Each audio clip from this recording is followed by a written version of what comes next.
Bonjour à toutes, bonjour à tous, bienvenue sur TV Vendée en ce mardi 20 janvier dans votre matinale. Nous allons dans quelques instants refaire ensemble un point sur l'actualité du jour. Mais avant cela, je vous rappelle que vous pouvez bien sûr réagir à cette actualité avec le WhatsApp officiel de la matinale dont voici le numéro. Nous avons reçu sur ce plateau il y a quelques instants dans l'invité de la matinale du jour, Pierre-Alexandre Rimbaud. Il est venu nous présenter ce projet un peu fou du Vendéman, un ultra triathlon qu'il effectuera seul en septembre prochain. 50 km de nage au programme, 300 km de vélo et 100 km de course à pied, notamment au profit des hémophiles. Vous retrouvez donc cette interview désormais sur tvvendée.fr et sur la chaîne YouTube TV Vendée Actu.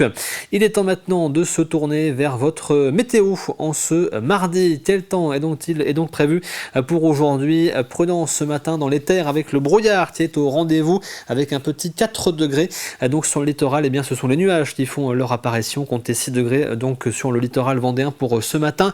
Dans l'après-midi, les nuages vont se généraliser à l'ensemble du département. Les températures resteront douces avec 9 à 11 degrés.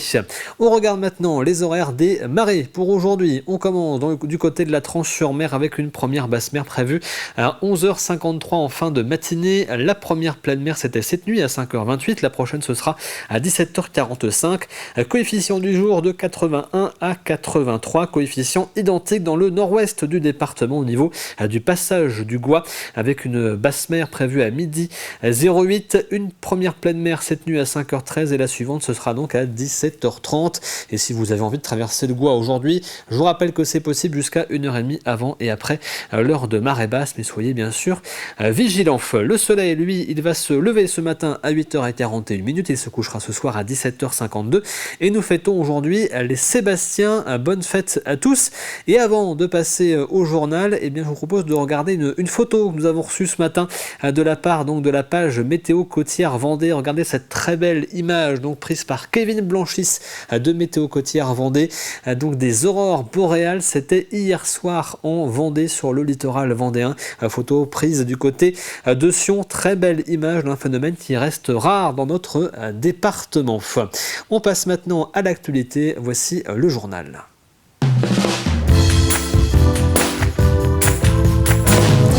C'est hier que s'ouvrait au tribunal judiciaire de La Roche-sur-Yon le procès d'Emmanuel Abeille-Sanga, accusé de l'assassinat du père Olivier Maire dans la nuit du 8 au 9 août 2021. Un crime commis au sein de la congrégation des frères Montfortin, située à Saint-Laurent-sur-Sèvre. Emmanuel Abeille-Sanga, un Rwandais âgé de 40 ans, s'était rendu à la gendarmerie pour avouer le meurtre du prêtre. Son procès se déroule donc à la cour d'assises de La Roche-sur-Yon pendant 4 jours et doit permettre d'éclaircir son rôle. Il encourt la réclusion criminel à perpétuité. Florian Wozniak a suivi pour nous le premier jour d'audience. Emmanuel Abeille-Sanga sera-t-il présent à son procès? Cette question restait encore en suspens à quelques minutes d'ouvrir les portes de l'audience du tribunal judiciaire de La Roche-sur-Yon ce lundi après-midi. Le Rwandais de 45 ans est finalement apparu, le visage fermé et les bras croisés avant de s'asseoir en silence sur le banc des accusés. Face à lui, les deux frères jumeaux d'Olivier Maire se sont également assis et suivront l'ensemble des débats. Au fond de la salle, le vicaire général du diocèse de Luçon a également fait le déplacement pour apporter son soutien aux victimes. Après le tirage au sort des 6 jurés populaires et de leurs 3 suppléants, la présidente du tribunal a alors fait lecture des faits qui sont reprochés à l'accusé et une première étude de personnalité de ce dernier a alors été réalisée. Le Rwandais de 45 ans n'a cependant pas souhaité répondre aux questions. Il a, dès le début de l'audience, fait valoir son droit au silence et ce, pour l'ensemble du procès. Au grand regret de Maître Deguéry, il est le représentant des frères Montfortin. Une congrégation vient à une audience comme toute partie civile pour essayer de comprendre ce qui a pu se passer dans cette affaire dramatique. Elle n'est pas sûre qu'elle puisse comprendre, d'après la volonté de l'accusé de ne pas s'exprimer, ce qui est son droit, mais bon. Ils viennent dans un état d'esprit, pas du tout de revanche ou de quoi que ce soit, mais dans l'état d'esprit de leur confrère qui était le père-mère, qui est un esprit de charité avant tout. Dans les prochains jours, des témoins, des enquêteurs ou encore des médecins se succéderont à la barre pour tenter d'éclairer la cour d'assises du tribunal judiciaire de La Roche-sur-Yon dans cette affaire dont le verdict devrait être prononcé ce jeudi. Depuis hier, et ce sera le cas chaque jour de cette semaine, les jeunes agriculteurs de Vendée se rassemblent devant les locaux de la DDTM à La Roche-sur-Yon, la direction départementale des territoires et de la mer. Leur objectif, faire part de leur ras-le-bol concernant l'accumulation des normes qui leur sont imposées, notamment pour les élevages. Ils doivent rencontrer les agents de la direction des territoires et de la mer et les élus du département vendredi. Ils espèrent évoquer avec eux les problématiques liées aux zones humides, aux haies bocagères, aux stations d'épuration, mais aussi à la gestion de l'eau. C'est un peu du pragmatisme et du bon sens sur le terrain, c'est-à-dire que oui, on comprend la règle, mais des fois on se rend compte qu'au vu de la situation que nous on a sur le terrain, la règle, oui, elle a beau s'appliquer, mais on comprend pas trop, et puis on voit bien que c'est pas logique, mais en même temps il faut aussi qu'ils comprennent de notre côté ce qui se passe sur le terrain, c'est-à-dire des fois des impossibilités de répondre à la norme. On aimerait aussi des fois une partie adaptation de la part de l'organisme référent pour l'État qui puisse derrière nous permettre à nous de nous adapter, quoi. Donc sur le sujet de l'eau, c'est une incompréhension des agriculteurs par rapport au stockage. Aujourd'hui, on stocke en Vendée à peine 2% du volume d'eau qui tombe sur le département sur l'année. Quand en Espagne, on est à plus de 20.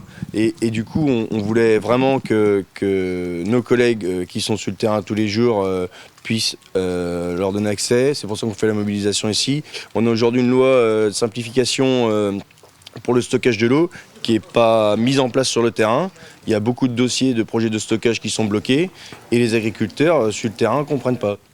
Depuis hier, les élèves de terminale peuvent effectuer leur inscription sur la plateforme Parcoursup et y faire leurs vœux d'orientation pour l'année prochaine. Ils ont jusqu'au 12 mars pour sélectionner les formations qui les intéressent. C'est un moment clé pour eux qui peut être source de stress et d'incertitude et également pour les parents. Alors comment savoir si l'on fait les bons choix? Comment s'y retrouver sur la plateforme? Nous sommes allés à la rencontre de Laurence Hainaut. Elle est conseillère d'orientation et accompagne justement les jeunes dans leur parcours scolaire et professionnel. Voici ses conseils.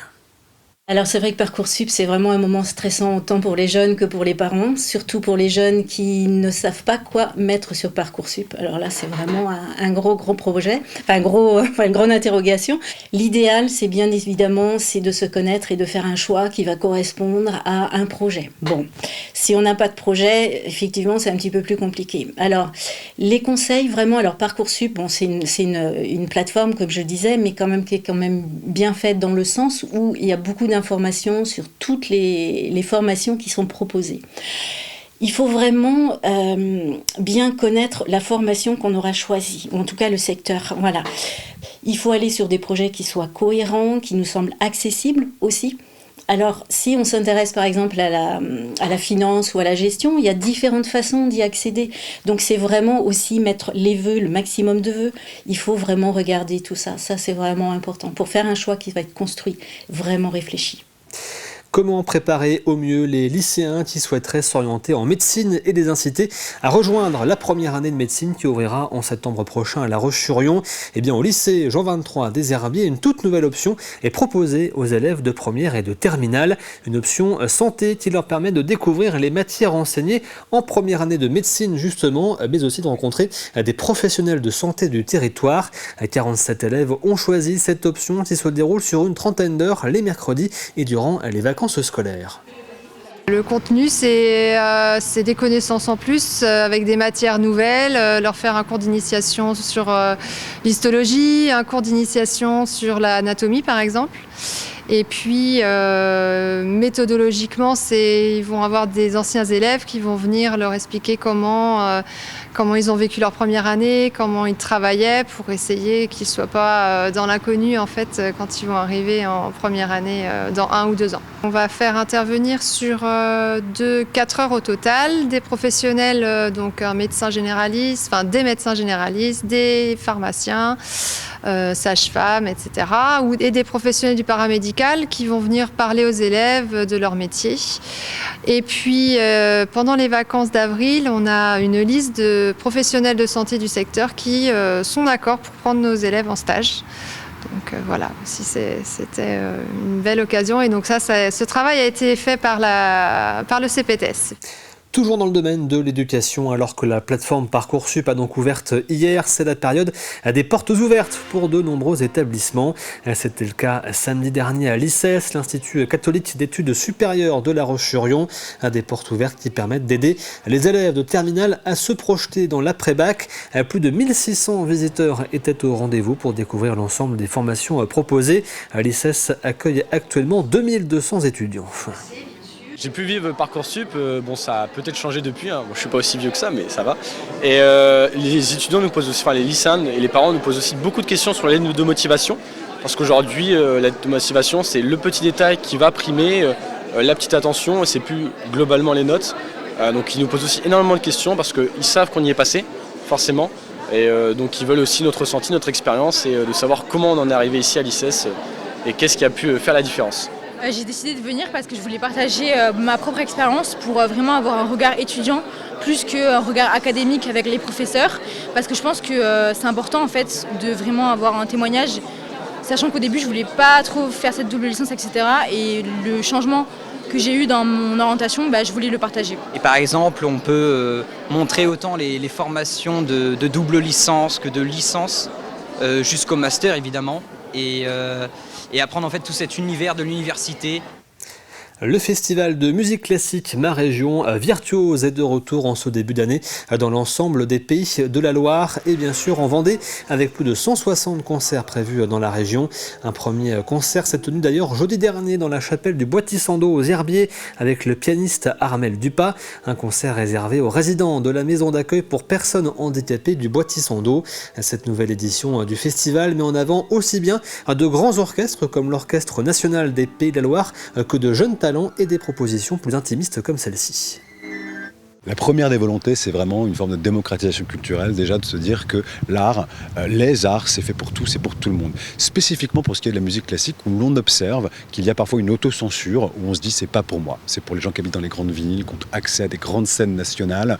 Et en fait, nous, on vient dire que c'est faux. La musique classique, elle fait partie de notre patrimoine immatériel. Je parlais de Bach, de Debussy, je parlais de Vivaldi, on peut parler de Beethoven aussi. C'est notre patrimoine immatériel et c'est ce que nous voulons redistribuer, redonner aux Ligériens. Donc, premier objectif, c'est de générer de l'émotion, des instants qu'on va vivre en famille, entre amis, pour se dire que tout cela nous appartient. Ensuite, bien sûr, parce qu'on fait aussi beaucoup appel à des orchestres amateurs, et nous venons dire à nos jeunes que ça les concerne et que demain, si quelqu'un, en Vendée ou ailleurs, voulait entamer une carrière professionnelle, ça lui aussi tout à fait permis. L'artiste qu'on va entendre tout à l'heure est par exemple nantais, donc il est de chez nous aujourd'hui, il a plus de 150 concerts en Europe à son répertoire, mais voilà, il est né en région à Nantes.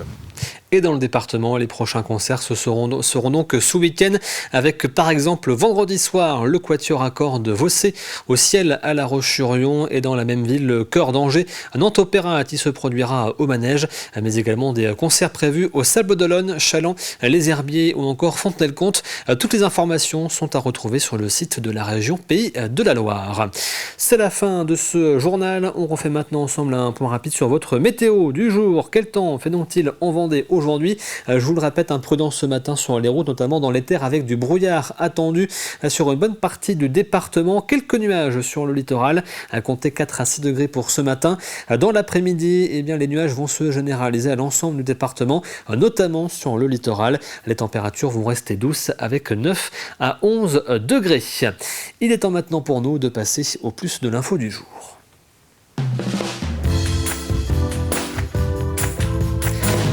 Et le plus de l'info ce matin est consacré à la découverte d'une discipline qui se pratique à la patinoire de La Roche-sur-Yon. Il s'agit de la danse sur glace. Elle nous est présentée par le responsable de la section danse sur glace du club La Roche-sur-Yon Sport de glace.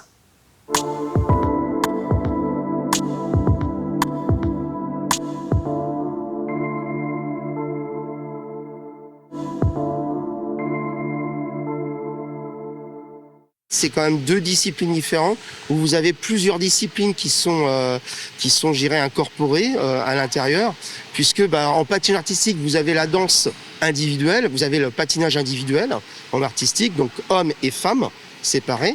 Vous avez aussi le patinage par couple, en couple, qui est totalement différent aussi, qui demande des portées avec un travail énorme de portées au-dessus des épaules, ce qu'on appelle les portées stars, les portées qui sont très importants. Alors tandis qu'en danse sur glace, on va plutôt chercher, les portées sont aussi impressionnants, mais vous avez un travail pour les couples, mais c'est différent puisqu'on va travailler beaucoup sur la partie glisse artistique et vraiment danse de salon, danse sur glace, sur des musiques aussi très modernes. Et donc là, ça va être plus cette chorégraphiée. Donc ça va être un petit peu différent. Alors qu'en artistique, principalement, la différence, c'est les sauts. Vous allez avoir beaucoup de sauts avec, vous avez les simples, ça va du simple jusqu'au triple, voire quadruple maintenant, puisqu'on est rendu au quadruple. Et ils sont même en train d'essayer de faire les quintuples. Le club donc existe depuis 1983. Et donc la danse sur glace donc est vraiment reprise dans le club donc depuis 2013 à peu près. Donc voilà, donc là on a notre entraîneur donc qui est sur la glace aussi également, donc Monsieur Chouteau, donc qui lui est vraiment spécialisé donc dans la danse sur glace. Là c'est vraiment son métier de base. Et après donc en deuxième discipline donc le patinage artistique. Les disciplines donc de pratiquer donc sont la danse sur glace et le patinage artistique. Donc au niveau des cours, donc on va aussi bien faire de la glisse, de la danse aussi, de l'expression artistique, et en même temps donc on va aussi apprendre en même temps des programmes pour les personnes donc qui pratiquent la compétition. Le club donc a aussi bien donc des garçons en patinage artistique et en danse sur glace, ainsi que voilà donc c'est une discipline qui est mixte, garçons et filles. Niveau compétition, donc là on est à un niveau qui est bronze, donc c'est vraiment donc les personnes donc sont jusqu'à l'âge de 16 ans à peu près, et après donc on est également aussi des adultes qui partent aussi en compétition, que ce soit aussi bien en danse sur glace qu'en patinage artistique. Au niveau de la danse sur glace, au niveau de la région, là pour l'instant on est plus au niveau fédéral. On est vraiment resté sur la région en elle-même. Pour l'instant, voilà, on essaye de développer un peu plus parce que bon, voilà, c'est vrai que là, on a repris le club, donc c'est un petit peu plus nouveau. Mais voilà, on va essayer de développer justement pour qu'on aille un jour au niveau national aussi également. Là, pour l'instant, on a réussi à avoir un niveau fédéral donc pour les compétitions, parce que voilà, c'est vrai qu'on a tous les niveaux, on a aussi bien du loisir que le niveau compétition, mais pour vraiment le niveau national, comme on souhaiterait un jour y arriver, voilà, c'est certain qu'il faudrait beaucoup plus. L'année prochaine, je pense que oui, ce sera vraiment le challenge de l'année prochaine. Là maintenant, cette année, voilà, les créneaux sont faits, tout est structuré pour, mais l'année prochaine, oui, ce serait vraiment une ambition qu'on souhaiterait avoir. Et voici pour ce plus de l'info consacrée donc à la danse sur glace, la patinoire de La Roche-sur-Yon qui accueillait d'ailleurs le week-end dernier le trophée de danse sur glace Glacion. Cela faisait plusieurs années qu'il n'y avait pas eu une compétition de ce niveau à la patinoire de La Roche-sur-Yon. On passe maintenant à Hôpital Mode d'Emploi.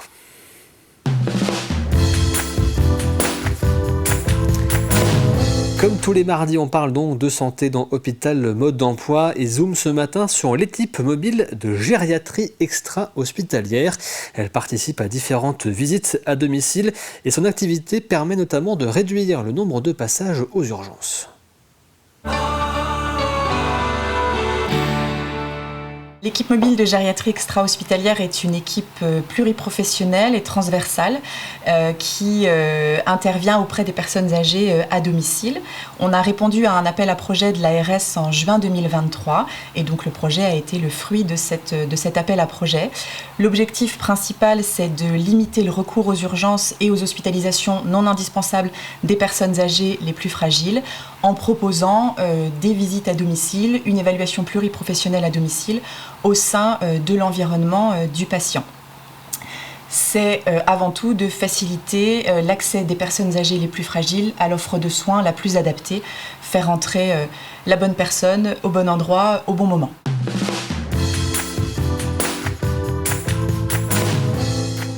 L'initiation du projet a du sens d'un point de vue démographique. On sait qu'en Vendée en particulier, on attend une explosion démographique des personnes âgées dans les 10 ans à venir. Par exemple, on sait que d'ici 2035, on aura une explosion de plus de 40% des personnes âgées de plus de 85 ans sur le territoire, en particulier sur le littoral.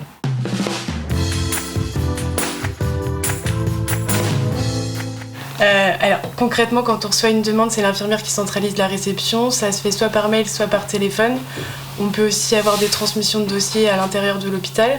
On commence par tout un travail de recueil de données, de recherche d'informations complémentaires, où des fois du coup on se met en lien au niveau de l'équipe pour pouvoir compléter les informations. Ensuite, on organise un staff en équipe pluriprofessionnelle qui nous permet de rediscuter de la situation et de valider l'orientation qu'on peut proposer. Quand la demande elle est un petit peu plus urgente, on l'étudie sous 24 à 48 heures et sous validation médicale, on peut proposer déjà une orientation sans attendre notre staff. Ensuite, on a aussi, après les visites à domicile, on a tout un travail de rédaction et de coordination avec les partenaires, des fois pour transmettre des informations. Nos comptes rendus ils sont envoyés aux médecins traitants et aux demandeurs de l'intervention.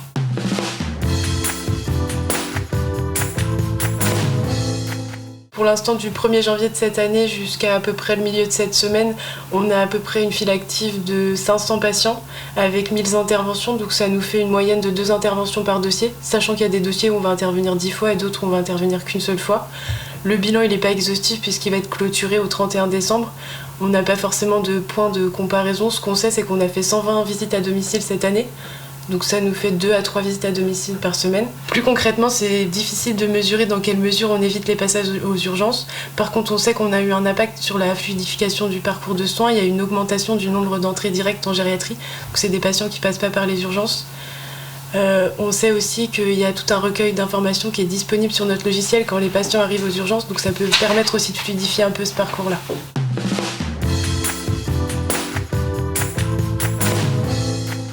L'idée aujourd'hui, c'est de continuer à développer notre activité, à densifier notre offre de soins et notre lien avec la ville.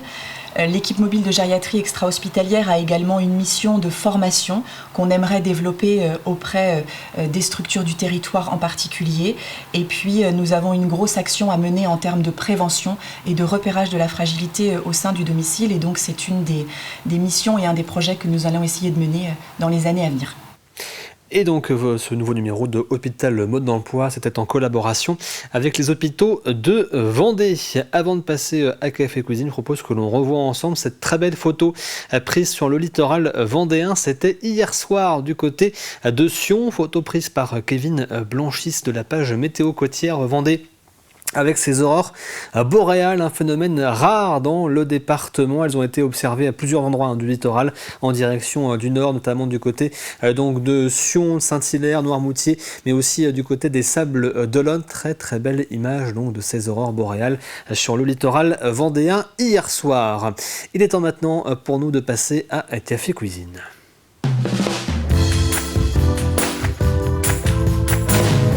Et à gagner cette semaine dans Café Cuisine, eh bien, ce sont des places pour le spectacle Flagrant Délire, joué par les baladins de la médecine. Des places pour 2, donc des représentations qui sont prévues, celle du 31 janvier à 20h30 et celle du 1er février à 15h. Il y a à chaque fois à gagner 5 lots de 2 places pour chacune donc de ces représentations. Lorsque vous jouez donc sur le site tvvendée.fr, vous pouvez choisir eh bien, celle que vous préférez, soit donc le 31 janvier à 20h30, soit celle du 1er février à 15h. Et voici la question de la semaine. Quel skipper tente actuellement de battre le record du trophée Jules Verne à bord d'un bateau parrainé par une entreprise vendéenne?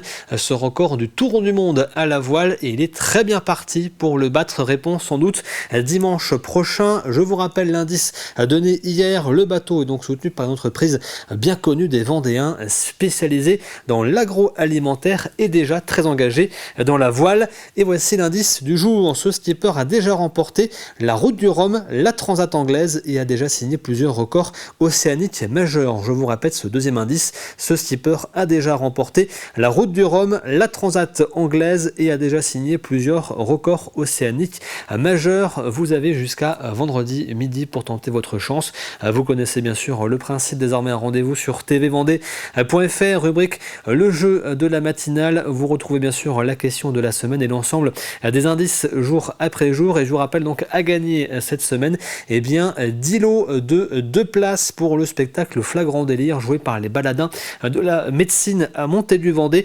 C'est le 31 janvier à 20h30 et le 1er février à 15h. Et lorsque vous jouez sur le site, je vous rappelle, n'oubliez pas de cocher la partie que vous préférez. Donc soit le 31 janvier à 20h30, soit le 1er février à 15h. Il y a donc 5 lots de 2 places à gagner pour le 31 janvier.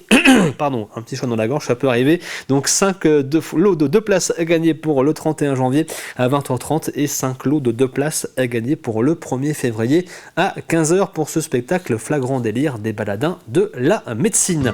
C'est la fin de cette matinale. Merci à vous de l'avoir suivi. L'actualité bien sûr revient avec le journal à 12h30 présenté par Aurélien Huard. Quant à moi, je vous retrouve bien sûr demain à partir de 7h. Passez d'ici là une très bonne journée, mais devant TV Vendée, vous le savez. À demain.